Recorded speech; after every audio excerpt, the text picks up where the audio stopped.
तो चलिए बुलेटिन की शुरुआत करेंगे चुनावी दंगल के साथ।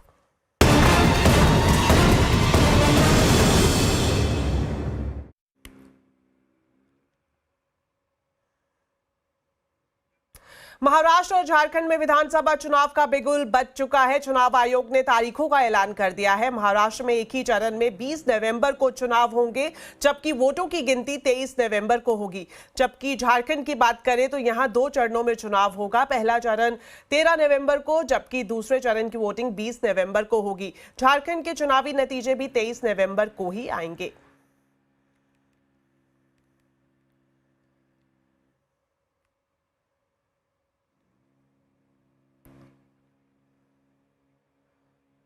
तो चलिए अब आपको सीधा लेकर चलते हैं एक प्रेस कॉन्फ्रेंस, जो कि चुनाव आयोग की प्रेस कॉन्फ्रेंस है। ज्यादा जानकारी के लिए प्रश्न जवाब दे देता हूं। पहला प्रश्न था डीजी महाराष्ट्र के बारे में। So DGs appointment in any state is governed by the procedure where the senior name of the senior most officers are sent to the UPSC. UPSC selects the person. And there is a Honorable Supreme Court decision on this in Prakash Singh's case.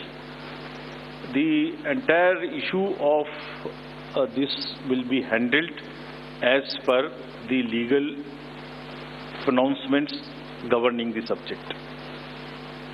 This name has been cleared by UPSC, but however, exactly what has been dictated, what has been ordered in this Honorable Supreme Court's order, this case will be handled according to that. Somebody asked about 2 phases in Jharkhand and 1 phase in Maharashtra. Do you remember how many phases were in Jharkhand last time? 5. And now you are asking about 2 also. There are factors in Jharkhand which are about the Naxal areas and others. There are concerns, therefore there are 2. And Maharashtra was 1, it is 1. Exit polls. Actually, I didn't want to touch this subject. But since you are asking,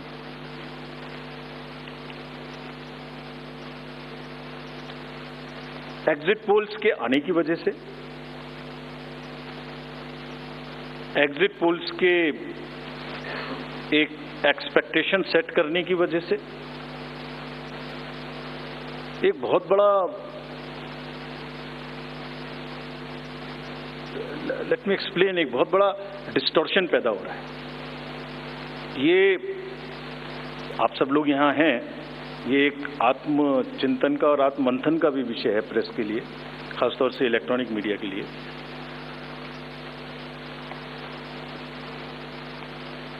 पिछले कुछ election से 2-3 चीजें एक साथ हो रही हैं, अगर हम उसको पूरे कैनवस को एक साथ देखें तो, और ये सबके लिए समझना जरूरी है। पहले एक एग्जिट पोल आता है जिसकी हम उसको गवर्न नहीं करते, जो एस्टेब्लिश्ड रिजीम है, स्टैट्यूटरी एंड जुडिशियल रिजीम, उसमें हम उसको गवर्न नहीं करते। लेकिन एक खुद के आत्मचिंतन की जरूरत जरूर है कि वो उसका सैंपल साइज क्या था, उसका सर्वे कहाँ हुआ, उसका रिजल्ट कैसे आया। अगर मैं उस रिजल्ट से मैच नहीं किया तो मेरी क्या रिस्पॉन्सिबिलिटी है, कहीं कोई डिस्क्लोजर्स हैं कि नहीं है, ये सब देखने की जरूरत है बहुत सख्त। There are bodies which govern this, there is NBSA, there are other bodies which self regulate, and I am sure the time has come that the associations, bodies which govern will do some self regulation. Because इसी से जुड़ा हुआ दूसरा विषय है जो कि बहुत ही इंपॉर्टेंट है।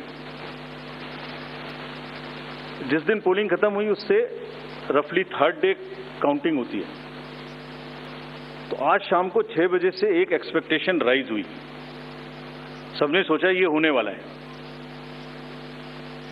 जिसका कोई साइंटिफिक आधार, जिसका कोई लीक पब्लिक में डिस्क्लोजर में नहीं है। जब काउंटिंग का समय शुरू होता है तो 8:05 और 10 मिनट से रिजल्ट्स आने शुरू हो जाते हैं, जिस नॉनसेंस। आप बताइए, मेरी पहली काउंटिंग 8:30 बजे शुरू होती है और हमारे पास प्रमाण है इस बार कि 8-5, 8-10, 8-15 पर आने लगा, इतने की लीड, इतने की लीड, इतने की लीड, इतने की लीड। ऐसा तो नहीं है। I am just posing question, we are not gone into this, but ऐसा तो नहीं है कि एग्जिट पोल को जस्टिफाई करने के लिए वो शुरू में ट्रेंड्स आ गए कि हमने तो ऐसा कहा। वैसे पहला रिजल्ट एक राउंड का 8:30 बजे जब काउंटिंग शुरू हो रही है तो 9 बजने में 10 मिनट, 9 बजने में 5 मिनट से पहले 20 मिनट भी लगेंगे एक राउंड में, तो आ ही नहीं सकता। और हम उसको 9:30 बजे वेबसाइट पे डालते हैं, 9:31 पे एग्जैक्टली, कभी भी देख लीजिए एक के बाद एक।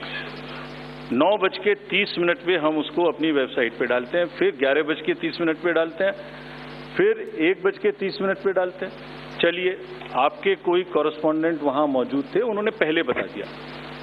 प्रोसेस काउंटिंग में रिजल्ट को स्क्रीन पे दिखाना पड़ता है, एजेंट के साइन लेने पड़ते हैं, ऑब्जर्वर से जस्टिफाई कराना पड़ता है, तो ऑफिशियल साइट पे आने में आधा घंटा लग सकता है। लेकिन 9 बजे से 9 बजने में 10 मिनट से पहले कैसे आते हैं?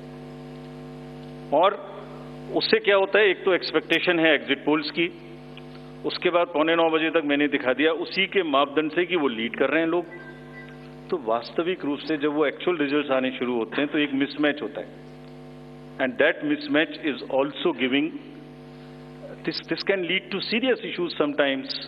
Even the gap between expectation and achievement is nothing but frustration. So ये एक विषय ऐसा है जिस पर हम तो नहीं, हमारे हाथ बंधे हुए हैं, लेकिन एक कुछ ना कुछ मंथन की, कुछ ना कुछ, एंड आई एम श्योर जब इस देश में, जब कंट्री में इस तरीके की जरूरत होती है तो एक सेल्फ करेक्शन हो जाता है। तो सभी रेस्पॉन्सिबल लोग इसका सेल्फ करेक्शन जरूर करेंगे, आई am sure about it. EVM के बारे में आपने फिर से पूछा।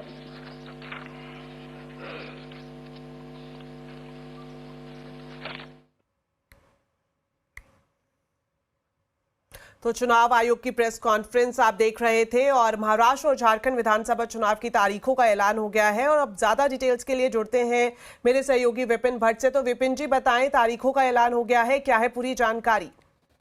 तो देखिए, तारीख तो आपने बता दी है, 20 नवंबर और 23 को जो है रिजल्ट आ जाएगा महाराष्ट्र का, और झारखंड में 2 फेजेस में चुनाव, रिजल्ट वहां पर भी उसी दिन आना है। लेकिन अब बड़ा महत्वपूर्ण हो गया है कि इन तारीखों के ऐलान के बाद हम जरा समीकरण देखें कि दोनों राज्यों में किस तरीके के